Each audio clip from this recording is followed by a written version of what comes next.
Sally claims to have done all the jobs at a school, including driving a bus.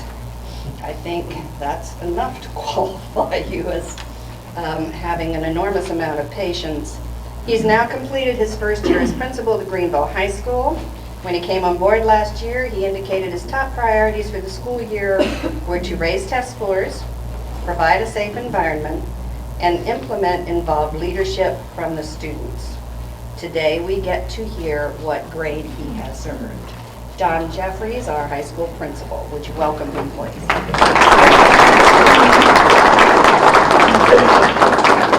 Thank you, Sally. Can you hear me okay? Or do I need the mic? Can you hear me? Okay, good. All right, well, it's a pleasure to be here, and I'm excited about being part of the GEUS team, and particularly principal of high school. I love high school. It's a great age. I like the job. I like what I do. I'm one of those people that I relish the challenge and the problems that come with that. And because when you're solving problems for people, you're really doing, I think you're doing, good in the community. And this community has told me from the very beginning that you're very supportive of education. First of all, let me back up one real quick. GHS expect the best. Sally said that one of the things I was going to focus on this past year was to involve the students more in education, improving our schools, and so on. That slogan right there, GHS expect the best, that came from my student advisory committee.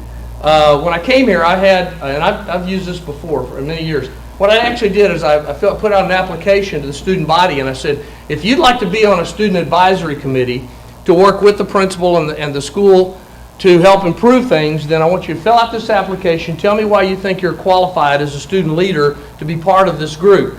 And what I did is I met with them at lunch, and we met and discussed a number of issues throughout the year. Met with them periodically throughout the entire school year.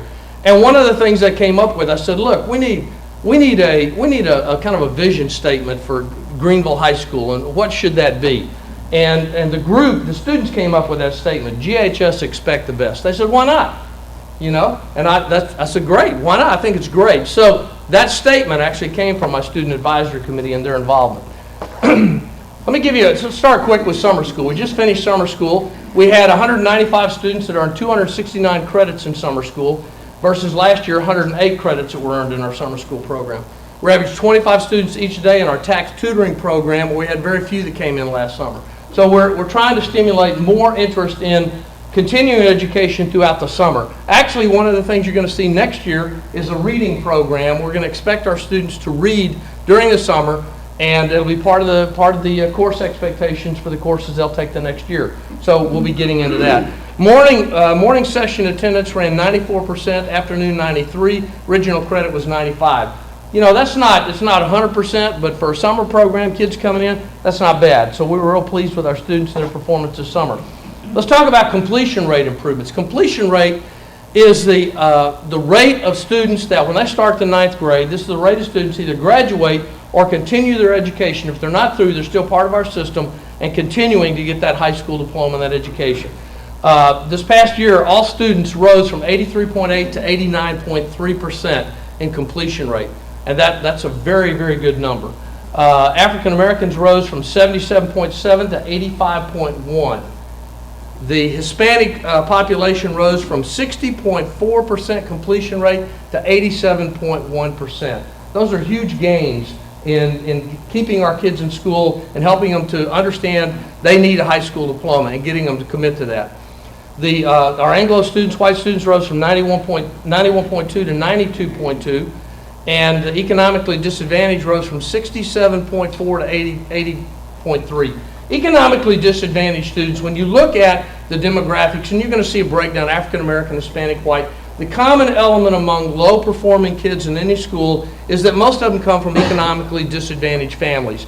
Irrespective of race, color, creed, religion, doesn't matter. The main factor that holds kids back in progressing in schools is the economically disadvantaged category. When they come from families that are, their educational level is low, the parents, then the kids struggle. For example, most of you know that, where do kids learn their first language skills? Who teaches them? Parents, and particularly mom. Because if you want to look at the success rate of kids, if you want to look at who are the most successful kids in school, if you go back to mom, And if you find out the educational level of mom, that's a good indicator. So a lot of the educational research shows that mother, if you have very good vocabulary, if you have command of the English language, better than I do. You do that and you teach your kid those skills from birth on up to age 5. That's a critical language development period. So economically disadvantaged families generally don't have that. The educational level of parents is generally low, and that's a factor that holds back a lot of kids. And what we know is those kids are smart as anybody. They're smart as any of them. They just don't have some of the foundation that they need to be successful in a structured school program. But the important thing about this data right here is that every category rose. And Ricardo Corrales and Linda Folden were two of the people that drove that process at the school, as well as assistant principals and teachers encouraging kids to come to school, to complete, to stay in attendance, et cetera, et cetera. What are some of the strengths that we have at Greenville High School? First and foremost, I would say, is that you have a board and administration and central office that is clearly supportive of school improvement. They clearly support improving the education the service we deliver to the students in this community, the students and parents, because that's what we do. We are a service provider. So in providing that service, we know that we have the support of the board and the administration in order to do that. And that support comes in changing policies to do the right thing for kids. It comes in providing the money, the tax base, et cetera, to fund what we need to do, supporting on doing the right decisions for kids, et cetera. So we're proud and appreciative of that. I mean, I've been around 35 years in education, 2 states, 5 different districts, so, I've been around the block. And I will tell you that the kids here are fantastic. You got a great bunch of kids. Some of them, they really want to do better. And so we've got to help them to do that. That's our job. We've got to help with that. The community clearly supports improvements in the school district. They want this district to be, a lighthouse for education in this part of the state of Texas, and we know that. We have an excellent facility. We have a few issues with that. We got a roof leak and, a little roof problem over here, a little thing here and there. But guess what? When you go home, there are a few issues with your house. There are with mine, so, But anyway, the facility itself, though, is really well designed. It serves kids well, and I think we're making very good use of the facility. We added 4 computer labs last year. Eddie and the tech department did a great job in supporting us with advancing our technology forward at this school and in the district as a whole. So we've really made some good improvements there, and the computer labs, the kids and teachers love them. I mean, that's been really good. Programs like Heartbeeps, for example, is a program that's a tax program that really is fun for the kids to do, and they pick up and learn a lot when they use that program. The athletic department is very supportive of our academic improvements. Jeff Cordell and the coaches, one of the things that Jeff stresses with coaches when he hires them and in talking to the coaches throughout the year, guys, you have to support the academic program at this school. And they have done an excellent job of that. I can't say too much about them because they've been very, very supportive. Standardized dress code. I really appreciate, I think that with the standardized dress code, what we have is it helps us to set the tone, it helps us to set the climate at the school. Kids still have some freedom and some liberty with some of the issues with that dress, but basically it is standardized. And most of the kids got used to it, accepted it. I didn't see one pair of boxer shorts last year. Now, for those of you that are not in the school business, that may not mean anything. Okay, but if you went around this summer and went to the mall and looked at kids this summer, you probably saw a few pairs of boxer shorts hanging out the back, right? I didn't see any last year. And at school, we don't want to see any. School's not a place for dress should be a distractor from the process of educating kids. Dress should be something that enhances our ability to accomplish the task of educating the children in this community. And that's what that code does for us, and we're appreciative of that. A safe and orderly environment. I tell parents, that my first obligation to you as a school official is not to educate your kid. And usually they go, wait a minute, you're the principal. You say it's not to educate your kid? That's exactly right. My first obligation to you as a parent is to do what? Is to return your child at the end of the day physically and emotionally safe and secure. That's obligation number 1. Second is to provide the best education that we can. That's my priority. And if those aren't your priorities, then tell the board and they can replace me, because that's a passion for me. It has to be a safe and orderly environment. And then we also have to provide the best quality education that we can. A climate of high expectation for success. So we're trying to build that. We're working on changing the culture and the climate of the school. High expectation for success simply means this. Let me put it this way. I'll tell you what it's not. The teacher says, well, I have high expectations. Look at my failure rate. You know, it's 70%. They're not passing. It's pretty high. That's not an expectation for success. That's basically saying, well, you know, I got control of you. You know, you can't jump my hoops. And that's not what we want. A culture of high expectation for success is where, you know, the teacher, I do expect you to succeed and do better than you've done in the past. It's like a good coach out on the field. What? Son, you're going to have to experience some pain. You're going to have to stretch your muscles out. And so you're going to have to do that, Mike, because if you want to be a football player on this team, that's what you're going to have to do. And if you want to be an educated citizen in this community, then you're going to have to work. You're going to have to read Beowulf. You're going to have to be able to recite the prologue to the Canterbury Tales. You know, one did a prayer with the shore, so did the drew to march and perish to the road. I love to do that to kids because they go, oh well, you know where that came from? Senior year, Bessie McKee, my English teacher, required us to memorize the prologue to the Canterbury Tales in Middle English. I can still recite about the first 10 or 15 lines. Do you know how long ago that was? You don't want to know. So the thing is that. You know, we have to have expectations of success for our kids. We've got to have that. Frequent monitoring of student progress. The issue there is frequent monitoring, but most of that monitoring takes place by the teacher. Teacher that has good checking for understanding skills during instruction, that's a teacher who can help the learning flow in that classroom and to make sure that Mike and Carl and Ralph all get what we're teaching in that lesson that day. Now, we do have benchmark testing, and we'll do that at 12 weeks. We'll have a simulated assessment, probably January, February, and then we have the tax test in April and May. So, one of the problems you get into on testing is that if you do too much testing, it's a distraction from everything else. And I think we've got a pretty good balance between teaching, learning, and testing in this district. So, teachers need and students need most of the time what? Working in the classroom, you know, doing their magic, developing the lessons, doing what they do with kids. Instructional leadership, you know, I believe that instructional leadership is not something that just the principal does. You know, I love teaching. I taught for 12 years. I got a master's degree in history. You know, I go back in the classroom tomorrow. I love teaching. But I will tell you that I think that what my responsibility as a principal is not just to, I mean, I can go in a classroom, break down instruction with the best of them. Very comfortable with that. I've had training from some of the best people in the nation on instruction and school improvement and so on. Carolyn Downey and Madeline Hunter herself and Larry Lizotte and so on. Now, but I will tell you that my obligation and my responsibility is to develop instructional leadership on my campus. I want department heads who have a role in deciding where we're going with this school. I want tax coordinators. I want other people to play a vital role in making decisions and doing research and learning. We set up Choral committees on the campus this past year. A Choral committee is a committee that works, and each one works with one of the 7 correlates of effective schools. So, a climate of high expectations for success, for example, it's one of the correlates of effective schools. So I have a committee that works on those issues. What they'll do, the teachers can research that, and then they report back. We go through our site team, our school improvement team, and process the information. And if they say, well, we need to change the tardy policy this way, or we need to do this, or we need to do that, that's how they have some input and ownership in what we do at that school. And I think that's critical. So we work hard to try to develop instructional leadership at all levels.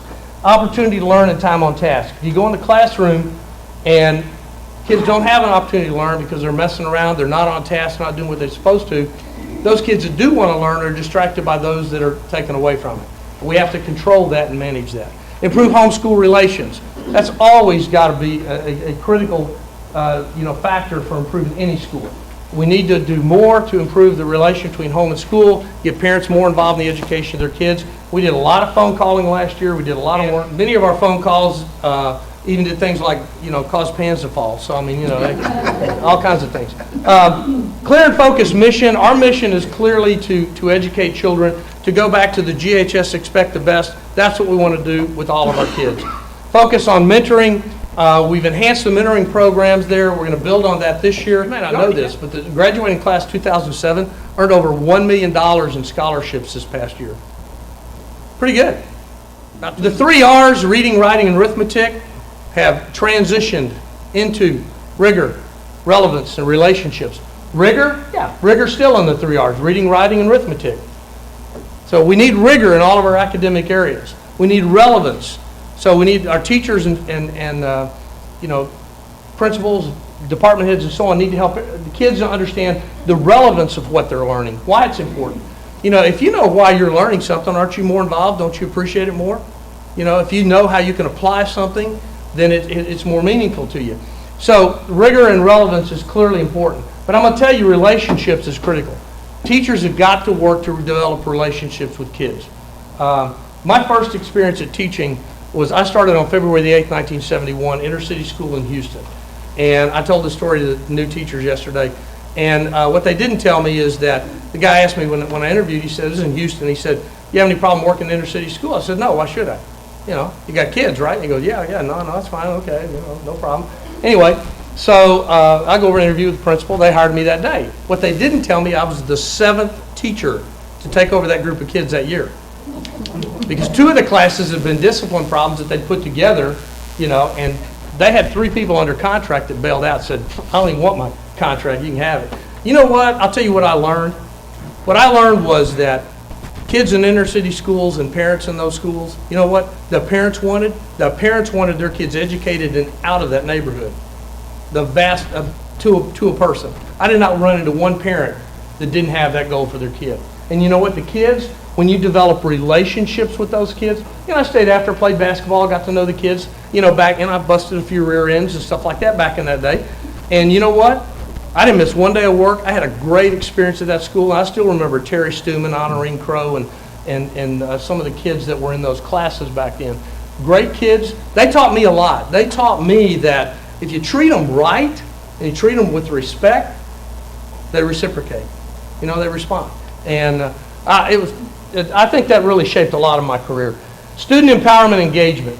We have to help our students understand you can help shape your future and the future of this school. So last year, we started Project Graduation. With Project Graduation, what that is, it's an all-night party at graduation.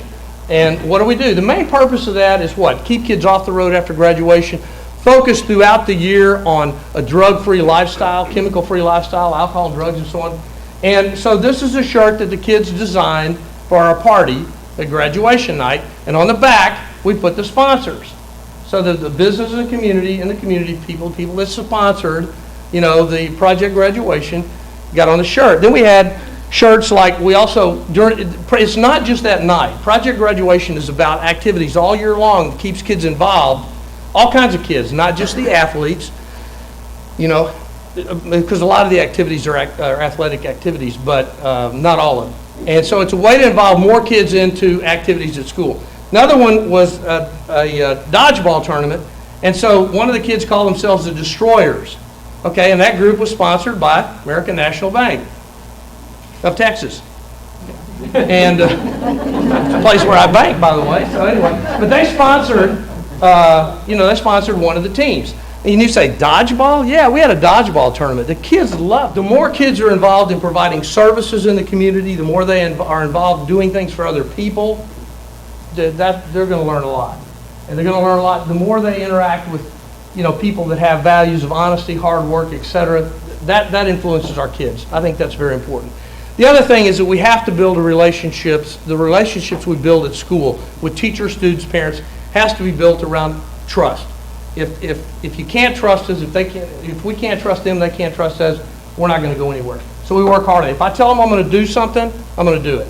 I told them last year we were going to give away, some iPods and some laptop computers, and they go, yeah, right. And we've been told stuff before, whatever. So we did.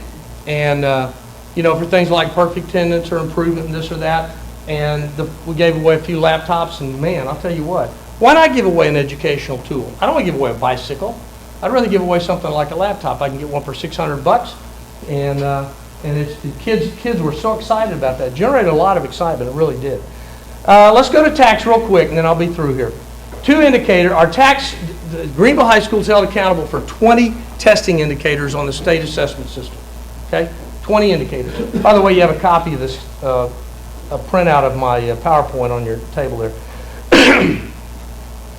Out of the 20 indicators that we're held accountable for this last year, 2 of them were exemplary, 9 of them were recognized. Exemplary is 90% or better, recognized is 75% or better. 8 were acceptable, and 1 indicator out of 20 was unacceptable. That's the one book that we had. And actually, we're about 5 kids away in that category from being acceptable. So that's how close we came. Still, close is not there. So we know we've got to do better. So we will. Of the 9 that were acceptable, I mean, of all the 8 acceptable and the 1 unacceptable, or the 9 indicators that were not recognized or exemplary, they all increased in performance. So our students did better, they just didn't do quite enough in that 1 indicator. 49% of the senior class, as of August of last year, half the senior class had not passed 1 or more, in some cases 4, all 4, of the exit test. Okay? By the time we got down to May and graduation, I only had 9% of the senior class that hadn't passed it. The state average last year in high schools across the state was 16% of the senior classes had not passed 1 or more portion of the TAKS test. We did pretty good. And I credit our teachers and our kids for the progress that they made, because they worked hard, we all worked hard. Social studies, you can see a similar pattern. I'm going to run out of time, so you can see the pattern. Clearly it's a pattern of improvement. We're not there yet, but we're headed in the right direction, and that's the main thing. Attendance improvement, student attendance increased in all categories of students, all grade levels, and each 6 weeks over the previous year. Service opportunities, what can you do to help? Well, you're already doing a lot, so if you don't do anything else, thank you for all you've done. And I sincerely mean that. I think the fact that you're here this morning shows your support and your interest in education, and that's critical. Because when you talk about it around town in the community, I know you're going to say good things about schools and educating youth and why it's important. When you go to the doctor, if you're 65, 70 years old, and you go to the doctor and that doctor's 30 years old, you want to know that doctor's had some good training. And it starts in the public schools usually. Service opportunities, you can help us. You can mentor students if you want to. You can tutor students. You can hire some of our co-op students. You can become a guest speaker in business, economics, agriculture, and other classes. What better person to come in and talk in an economics class about free enterprise system than a small businessman? Hello? We're starting, one of the classes we have this year is Introduction to Business. Had that class for a long time. What we're doing is we're taking the Boys and Girls Club Career Launch Program and we're incorporating that curriculum into our Introduction to Business class. I need some business people. If you want to help write curriculum and work on something like that, you're welcome to do that, because we're going to write into that curriculum opportunities for business people to speak, to come in and be part of that curriculum. So I think it's a way for our kids to interact once again with people in the community and see that, education is real, and it helps you to get jobs, and helps you own your own business, it helps you be successful, and helps you to have the lifestyle you want, because all of us know that no matter what job you pick, there's a lifestyle that goes with that job. So people say, well, doctors, man, they make lots of money. Yeah, but if you like being called at 3 in the morning to go deliver a baby, go be a doctor. I don't want to do that. I kind of like sleeping at 3 in the morning. So, but for those that like that lifestyle, it's an opportunity, and they need to know those kind of things. You can participate in Career Day, which the Chamber sponsors with us. Great program. I think we had a really good one last year. Just attend school functions. Just come to the games. Come to, where else can you go in a community and see good fine arts performances, good athletic performances, good musical performances for almost nothing, for $1 or $2. And you guys go over to Dallas and pay those big bucks for those tickets. And you can come hear my band play almost for nothing. So, you're welcome to do that. Sponsor project graduation. If you like the idea of project graduation, what we're doing with that, then, sponsor a team and we'll do our part for you. Participate in PTSA. Bonnie's going to talk to you about the Parent Teacher Student Association. When hiring, ask prospects for a copy of their high school transcript. If you're hiring people to do jobs, part-time or full-time, tell them, you know what, I'd like a copy of your high school transcript. They have to come back to us to get it. What does it tell you? It's going to tell you their tax scores, it's going to tell you their grades, it's going to tell you their attendance, it's going to tell you information that you might want to know as a prospective employer of that person. Okay?